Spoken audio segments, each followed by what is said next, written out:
I want to start off by telling you about my holiday in Hong Kong, maybe 3 weeks ago. I don't know if you've ever been to Hong Kong, but it's fairly amazing. You can have great dinners.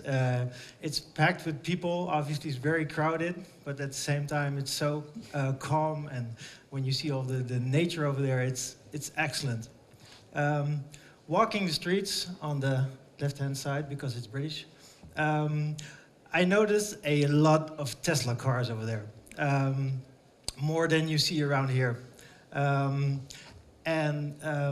You even see a lot of those charging speed chargers on the streets, and they even have multiple stores to sell these Tesla cars. So it's quite a difference in here in the Netherlands. So it was, yeah. It made me think of a little clip I saw when I went to YouTube. So obviously I was kind of enthusiastic about these cars. Actually, you really want one, especially the new Model X. I think it's a great car. And I went on to YouTube to check out the Elon Musk talks about how great this car is. And then another result was this clip. I want to show you that.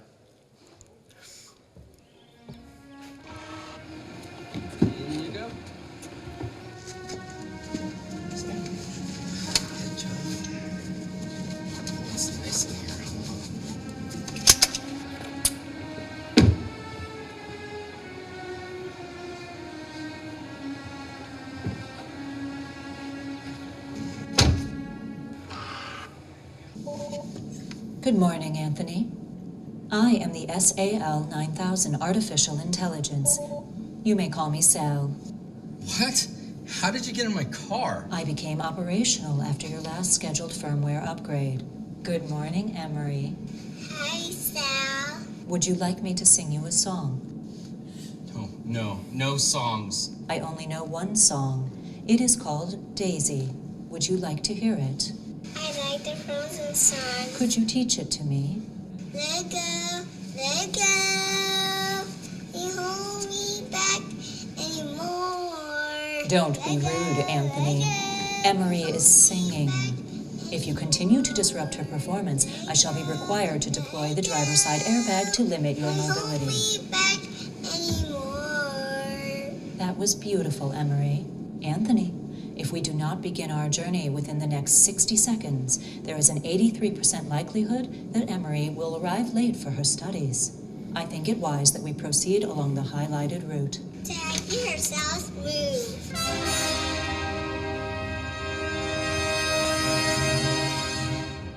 Open the door, Sal. Sal, please open the door. Have a pleasant day, Miss Emery. I look forward to listening to you sing again. That sounds funny.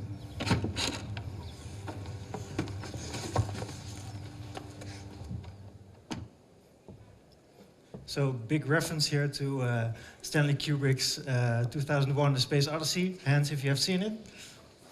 Well, great movie, or you should go see it. The HAL 9000, sort of the ultimate supercomputer that has a mind of its own. And it makes you wonder, is that the future of artificial intelligence? Is that the next evolution thing in technology? So as I was reading this book about What Technology Wants by Kevin Kelly, this book basically explains you why technology has a drive to evolve itself, no matter if we as human beings like that or not. We might have influence on how it evaluates, but you can't stop it. But we do have a choice to choose a direction in how it evolves. So what Kevin Kelly says is the most basic technology that exists is communication. So that allowed us as a sort of primates to evolve to more civilized human beings, because what we learned we can then well, we can teach each other about what we've learned, and that's the next step in our evolution. So we kept learning and learning and learning because of this communication skill. And if you think of what's the communication skill of the future, maybe that is artificial intelligence. But when you look all these movies about artificial intelligence, it's kind of scary. So I thought, well, let's look up what artificial intelligence actually means. So artificial, made or produced by human beings rather than occurring naturally. So we're making that stuff, obviously. And the second one, intelligence, the ability to acquire and apply knowledge and skills. Well, that sounds great, right? It's not really threatening or anything. But it becomes a little bit awkward when this knowledge and this skill becomes self-aware, self-conscious. And that's the other side of some movies like to portray. For instance, Prometheus. This is Dave. I'd like to show you the clip. Hello, I'm David.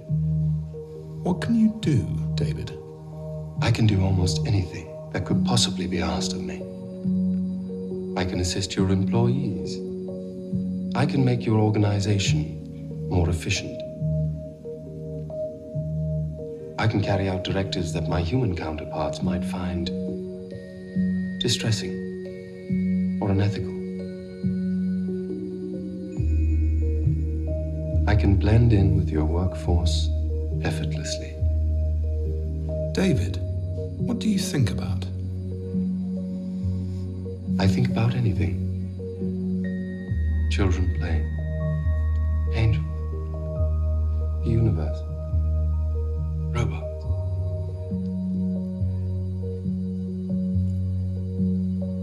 David, what makes you sad?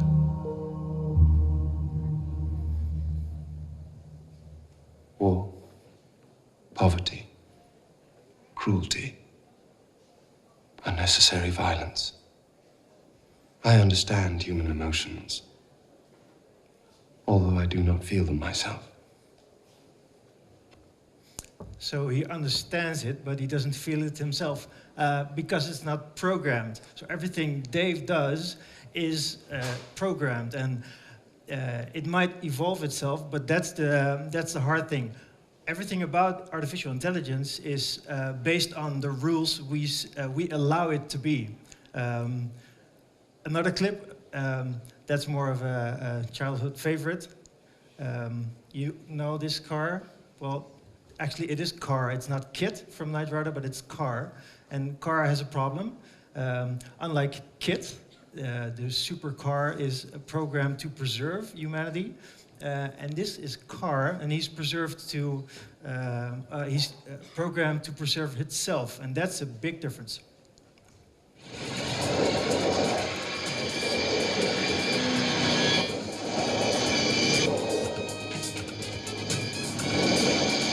If I am destroyed, so shall you be.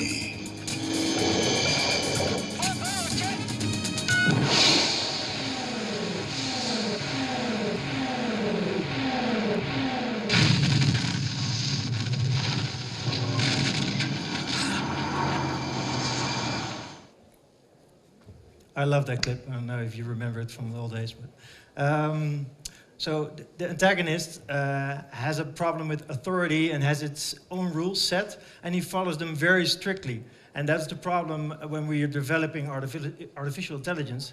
If we don't set the rules right, then this might occur, and that's what everybody is afraid of, and is happening as well. This is in front of a Tesla factory, actually. So the man bought the car and then crashed it right into the sign. Tesla built his cars out of safety. They claim to have a self-driving car that's safer for all of us.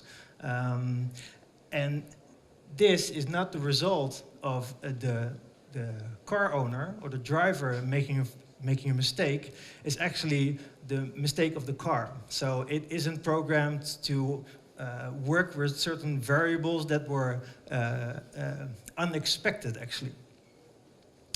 In this case, there is a human error, but it's not the human error of the driver, it's the human error of the designer.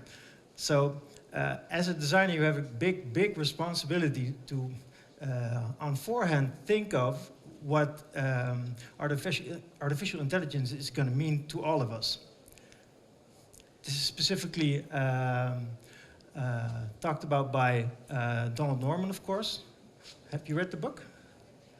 Design of Everyday Things. If you're going to read one, do this one. He talks about why it's so important to have a designer understand the context of how you are designing. And he has a metaphor that's all about riding horses. So when you see a jockey and his horse riding, this horse has a certain intelligence. So he knows where he's going, and this jockey knows where he's going as well. That might not be the same goal, but they can check and adjust each other, and they feel each other's motivations actually for riding. They understand each other. There's a symbiosis of rider and horse in this case. And that actually should be the case when we are designing artificial intelligence. It's not the big bad computer versus the human. We should work together on that. I'm not a horse. I don't ride horses. But imagine if I was on the horse and I wouldn't even know what to do with that. It would be very painful, I can imagine. So it's not just the human against one big machine. It's more the system and to combine these two. Since I'm an interaction designer, I like to work with models. And this is sort of the basic model to design interaction. So the guy in the middle, he's affecting the world. He's thinking about how the world works, and whenever he tries to control something, that could be a website or a Tesla car, for instance, he wonders, okay, how do you do? So how can I affect this world? There are several affordances, how he can handle that world. And next up, when you go around, then the system gives him feedback. And that allows him to feel certain things. So how do you feel is something we need to design for. And the last thing, because of all this feedback, the user then has a perception on how the world works. So how do you know? How do you know is an essential element for an interaction designer to work with, because that's sort of the starting point on what his bases are of, or what his understanding is of a Tesla car. So, or riding a horse. I don't know how to ride a horse, but when you do, it's a totally different setting, it's a different context. Since we're talking about artificial intelligence, I think that when you add artificial intelligence to this model, or actually artificial smartness to help this human being, I think it's mostly on the left-hand side with the know part. Because when there is a symbiosis between human and technology, then you can predict more stuff that the user needs. You shouldn't affect the do part, because then you get cars that drive all by themselves into a wall. It's more based on adding more knowledge to this user. And it might even affect the feel part as well, because if I trust the system, if I trust my Tesla car, then I would be more able to drive it safely. So another model, when we think of context and all this knowing the world, we think that it's essential for designing to include the context of the user, of the people actually using it. And what these contexts are, you can divide them into several segments. For instance, situational context on the left, these are based on telematics. So what is the date, what is the time, where am I right now, what type of device am I using? All these context elements you can use to make a better design. Implicit history is, okay, stuff I've done, actually, so browsing history, time spent over here or over there, it might affect how I design the product. The product can become more personalized because I used implicit history. Third, the explicit history, so that is actually stuff I bought, or I subscribe to certain things, I have an account somewhere. That's the explicit part, so it becomes more and more and more personalized. Then the profile context is all the social data we have of people. And I think, and that is the new thing I'd like to introduce today, that artificial smartness is maybe the next step in the contextualization. So actually it's the conclusion of all the large quantities of data. It's actually all this data of one person together, including all of the data of other persons as well, so we can make predictions for this specific user. To make it a little bit more complicated, this cannot be done all in one instance. The world is simply not ready for this. So when we are designing right now, we're sort of over here now, where it's hard to get all this data and make it relevant. The more you go to the right, the harder it is to prove whether data is relevant, yes or no. So the computer just comes with suggestions, but the more and more we work with this, it becomes more relevant. This needs time to become artificial smartness. But what if it all goes wrong? The biggest threat humanity has ever faced is one of our own making. Self-aware technology. Computers control our banks, our airports, our national security, our lives. Once they're able to think for themselves, they'll use this power to destroy us. Unless we fight back. We can unplug from the network. We can stop the scientists who invent these machines.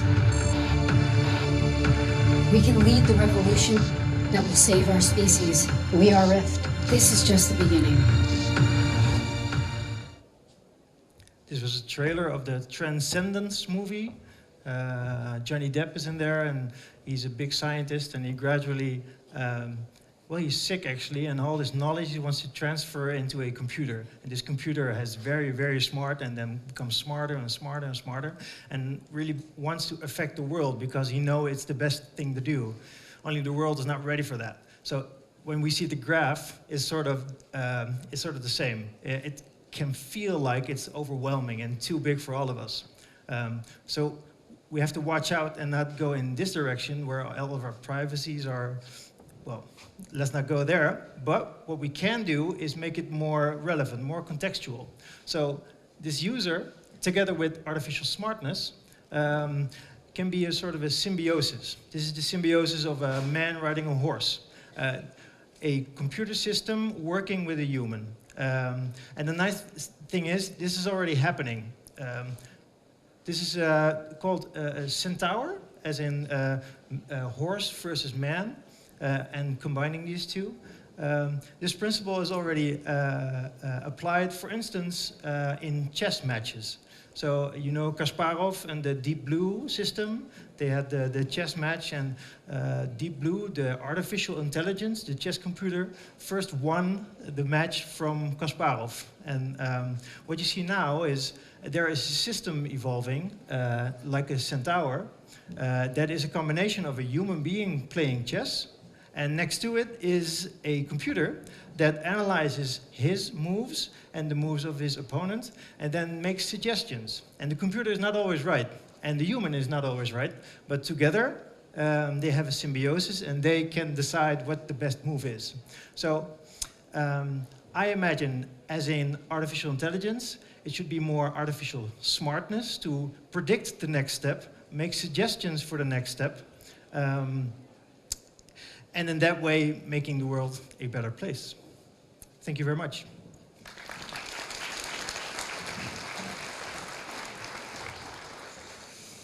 Okay, Paul, thank you. Let me get a few things straight. You've used Tesla, of course. I think everybody today has used Tesla, but that's okay. At some stage you said we have to trust the car to get our hands off.